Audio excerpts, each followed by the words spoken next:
Good morning, family. Welcome to today's Lessons for Life. Today is Monday, March 16th, 2009, and today we're reading Deuteronomy chapter 15. And in this chapter, there's some powerful principles that I'm sure if you listen to these Lessons for Life or the lesson for today, it'll add some years to your life. But as always, I encourage you to read it through for yourself, see what you get from it, email us, and we'll put it on the blog.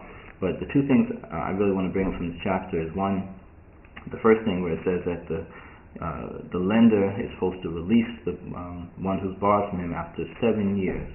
So after the 7th year, if that person hasn't paid you back or hasn't paid them back, then just release them from their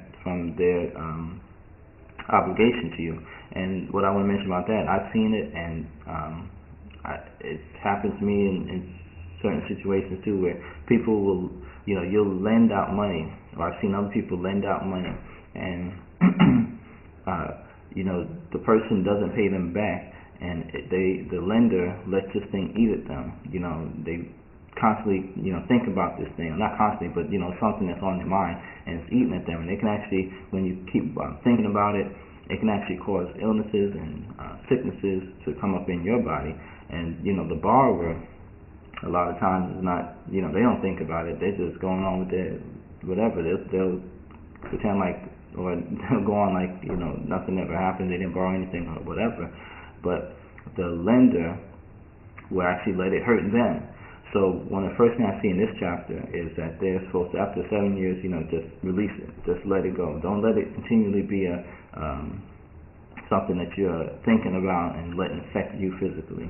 And the second thing I want to talk about is a little further down, and it says about the children of Israel are not supposed to be the one that's borrowing. They're actually supposed to lend to the other nations, and that is a very, very important principle that we all need to follow, and it's something that most people really do not follow, because I think about the different things people will actually borrow, and they think they're doing the right thing, but people will borrow on a credit card. And thank God I haven't had credit cards for quite a few years now. I haven't operated with a credit card at all. But people are borrowing a credit card, which is a form of borrowing. And also they'll borrow when they need to purchase a car, or they'll borrow, get into a mortgage when they need to purchase a house. And if you look at the word mortgage and what we've been taught, it was, mort means dead, just like mortuary. Engage is like being engaged. So this thing is something that you're engaged with till death. So you're indebted to the bank, really, until most people, until they leave this planet. Because you take out a 30-year mortgage, which is a long time, and then people will refinance and do different things to extend it out as long as they possibly can. And that's something, like I said, it's really against what we're learning in this chapter right here. You shouldn't be borrowing.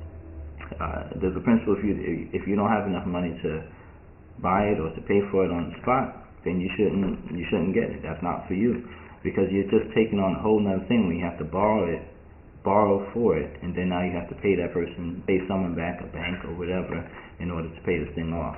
So personal experience, I know one of the best times that we've had, Mommy and I were talking about this just a few days ago, was when we had bought one of our houses and we had paid for it all cash. We didn't have to borrow anything, so there was no monthly bill coming in regards to a mortgage or anything like that. And that was the best time ever, best experience. And I'm not going to say ever, because we're actually doing things even right now to get out of whatever obligations that we do have and get back into that, to be in line with the word like we're learning even here.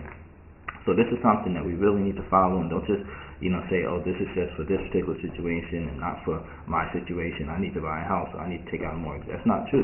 If you have that patience, you can wait, you can save up your money, and you can purchase a house. But this is what I really want to bring up for Lessons for Life, and I just, like I said, will add years to your life if you can learn from these lessons that we see here. Don't get caught up with a mortgage or taking out loans. Even with the business, I didn't have to take out a loan to start the business. I was able to, we started with a little printer. We and one computer. Then as we grew, then we made more money. We was able to buy another computer, a bigger printer, another computer, bigger printer, another big printer, then space that we took over another business and so forth. But it was all done without having to take out a loan, which was key to even the success of our business. And if you actually even consider the state of our economy today in 2009, a lot of problems, most of the problems have arisen because of them being contrary to what this chapter here is saying. People are taking out loans and can't fulfill the loans and the banks and all the stuff like that. So really read the chapter for yourself, see what you get from it, and that's it for today's lesson of life. But create yourself a wonderfully blessed day today, and we will talk again tomorrow.